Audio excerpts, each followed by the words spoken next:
Fundamentos da Fé Cristã, volume 1, lição 3. O lugar de adoração. No Evangelho de João, temos a história de uma mulher samaritana que se encontrou com o Senhor junto a um poço e, em sua conversa com ele, questionou acerca do verdadeiro lugar de adoração a Deus. Nossos pais adoravam neste monte. Vós, entretanto, dizeis que em Jerusalém é o lugar onde se deve adorar.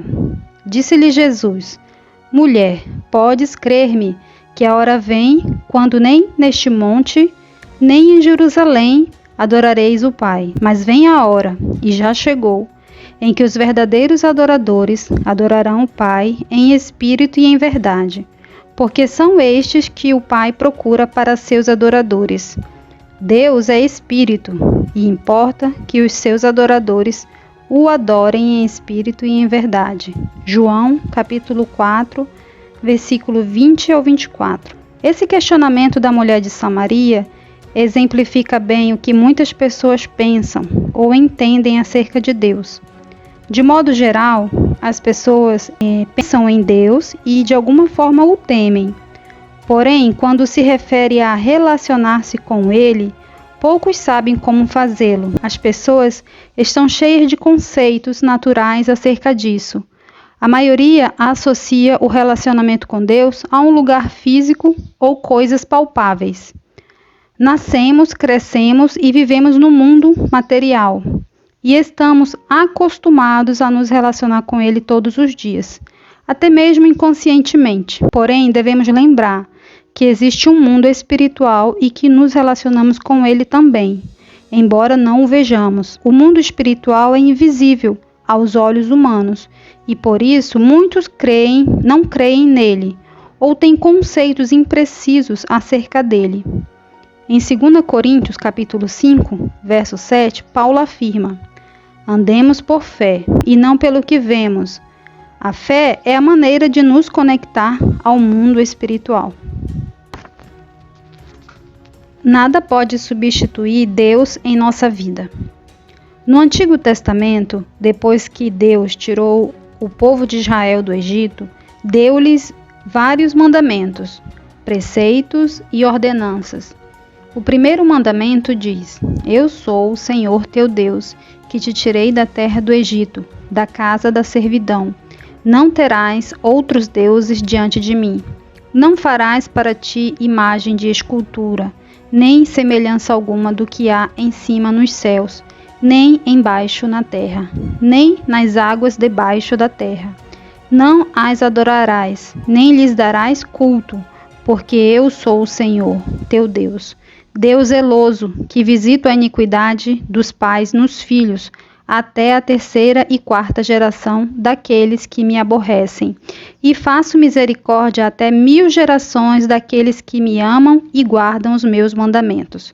Êxodo, capítulo 20, versículo 1 ao 6. Deus lhes deu esse mandamento porque sabia que, se os homens quisessem fazer alguma imagem dele, ele se tornaria um ídolo que ocuparia seu lugar.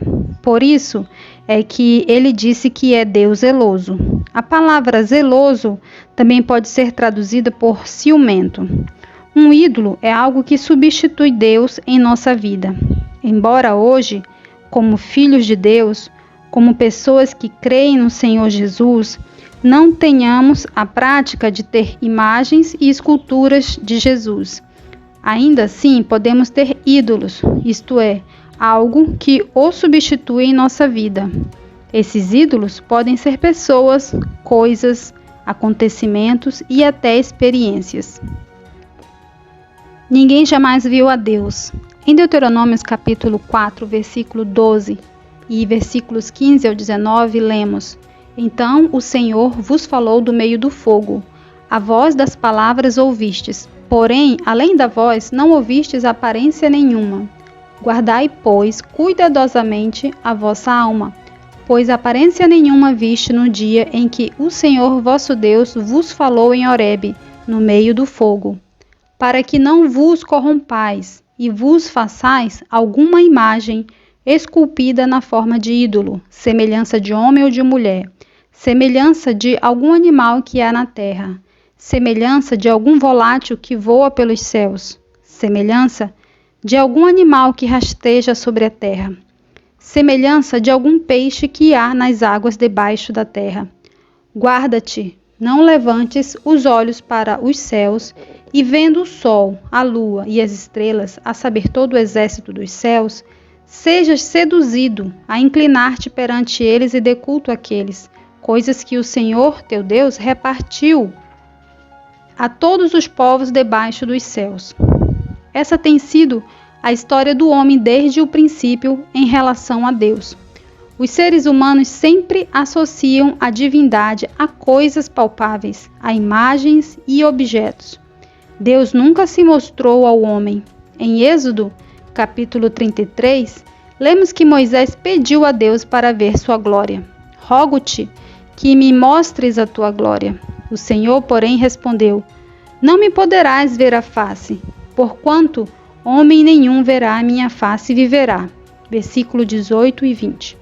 Em 1 Timóteo, capítulo 6, versículo 16, Paulo afirma que Deus é o único que possui imortalidade, que habita em luz inacessível, a quem homem algum jamais viu e nem é capaz de ver. Em seu evangelho, o apóstolo João escreveu: Ninguém jamais viu a Deus, o Deus unigênito, que está no seio do Pai, é quem o revelou. Capítulo 1, versículo 18. Nesse trecho, João afirma que apenas quando Deus se encarnou na pessoa de Jesus é que pudemos ver sua glória. Versículo 14. Quando estava na terra, o Senhor Jesus era a manifestação do Pai na carne. Desse modo, as pessoas podiam vê-lo, tocá-lo, ser tocadas por ele e conversar com ele. Esse foi um brevíssimo período em que Deus teve esse tipo de contato com o homem. Porém, o propósito de Deus em se encarnar na pessoa de Jesus não era simplesmente dar-se a conhecer ao homem, limitado à esfera física. Ele apenas poderia contatar poucas pessoas, pois era restringido por tempo e espaço. A intenção de Deus em se encarnar era ir à cruz, morrer e ressuscitar, para realizar a plena redenção por nós. Depois de ressurreto, o Senhor tornou-se o Espírito que dá vida. 1 Coríntios, capítulo 15, versículo 45b. A partir desse fato, o relacionamento com Ele tornou-se apenas espiritual. Hoje, como Espírito que dá a vida, Ele pode entrar em nosso espírito humano e aí permanecer para sempre. Toda vez que nos voltamos ao nosso espírito, podemos contatar Deus em realidade. Aí podemos louvá-lo, adorá-lo, servi-lo e desfrutá-lo como a realidade de todas as coisas. Sombras e figuras versus realidade. Em Colossenses capítulo 2, versículo 16 e 17, Paulo afirma: Ninguém, pois, vos julgue por causa de comida e bebida, ou dia de festa, ou lua nova, ou sábados, porque tudo isso tem sido sombra das coisas que haviam de vir, porém o corpo é de Cristo. Embora a realidade divina seja espiritual, no Antigo Testamento, Deus usou vários itens físicos como símbolos, figuras e sombras da realidade. Por exemplo, no Antigo Testamento, se uma pessoa quisesse ser aceita por Deus, precisava fazer um sacrifício de animal, como um cordeiro. Esse cordeiro era uma figura de Cristo. Por isso é que quando João Batista viu o Senhor Jesus, disse: Eis o Cordeiro de Deus, que tira o pecado do mundo. João 1:29. Além do cordeiro, há inúmeras figuras de Cristo no Antigo Testamento, pois ele é tão rico que uma só figura não pode prefigurá-lo plenamente. Assim como o cordeiro, Cristo é simbolizado por vários outros itens, como o templo. Por isso, em Salmos 90, versículo 1, Moisés escreveu: Senhor, tu tens sido o nosso refúgio, de geração em geração. A palavra refúgio também quer dizer moradia, casa. Deus é nossa verdadeira casa. A casa em que moramos e nos refugiamos do frio, do calor, da chuva, é apenas uma sombra da realidade que é Cristo. Nossa dificuldade hoje no Novo Testamento é que estamos tão acostumados a viver no mundo material que nem sempre desfrutamos Deus em Cristo como a realidade de todas as coisas em nosso espírito. Ainda buscamos suprir nossas necessidades fisicamente, esquecendo-nos que precisamos desfrutar Deus em nosso espírito, para de fato obter toda a provisão de que necessitamos. Ainda buscamos ter paz exterior, nas circunstâncias, esquecendo-nos que somente em Cristo é que temos a paz verdadeira. Por isso é que em João 14, versículo 27, o Senhor disse: Deixo-vos a paz, a minha paz vos dou. Não vou-la dou como a dá o mundo. Não se turbe o vosso coração, nem se atemorize. Embora saibamos que a verdadeira paz está em Cristo, quando a situação ao redor está conturbada, pensamos que não podemos sentir paz e esperamos que passe a tempestade para sentir paz. Isso é deixar de desfrutar Deus como nossa verdadeira paz, e desse modo não aprendemos a viver contente em toda e qualquer situação. Filipenses 4:11. Quando Ele é nossa paz, não importa quão agitadas estejam as circunstâncias ao redor, não ficaremos desesperados. Andar no Espírito. Em Gálatas 5, 16 e 17, lemos: Digo, porém, andai no Espírito e jamais satisfareis a concupiscência da carne, porque a carne milita contra o Espírito, e o Espírito contra a carne, porque são opostos entre si, para que não façais o que porventura seja do vosso querer.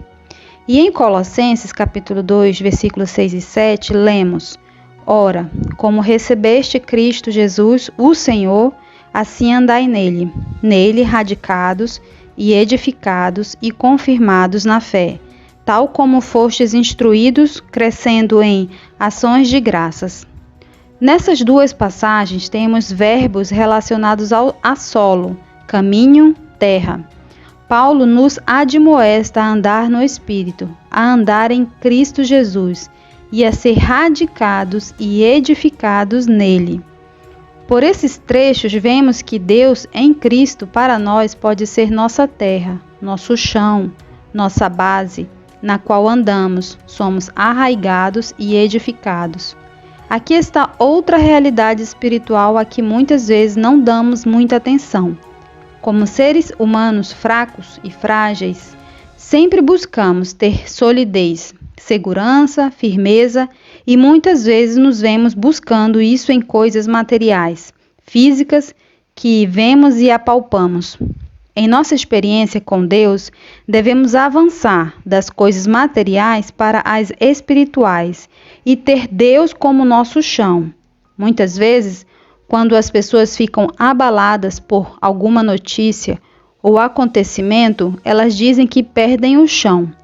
Como crentes em Cristo e filhos de Deus, precisamos aprender a colocar nossa confiança no Senhor, de modo que, mesmo quando há más notícias, acontecimentos ruins, contratempos e coisas assim, permaneçamos firmes.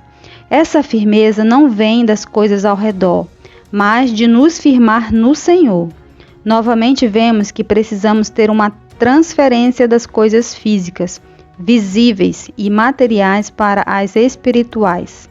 Deus é Espírito e nossa experiência com Ele precisa abranger todas as situações em nossa vida. Semear para o Espírito. Como vimos nesta lição, Deus é Espírito e os que o adoram devem fazê-lo em espírito e em verdade, e não apenas adorá-lo, mas também louvá-lo, servi-lo e desfrutá-lo. Por isso, Paulo afirma em Gálatas capítulo 6, versículo 8: O que semeia para a sua própria carne, da carne colherá corrupção, mas o que semeia para o Espírito do Espírito colherá a vida eterna. O que fazemos para Deus por nossa carne se corromperá, mas o que fazemos para Ele em nosso espírito permanecerá pela eternidade.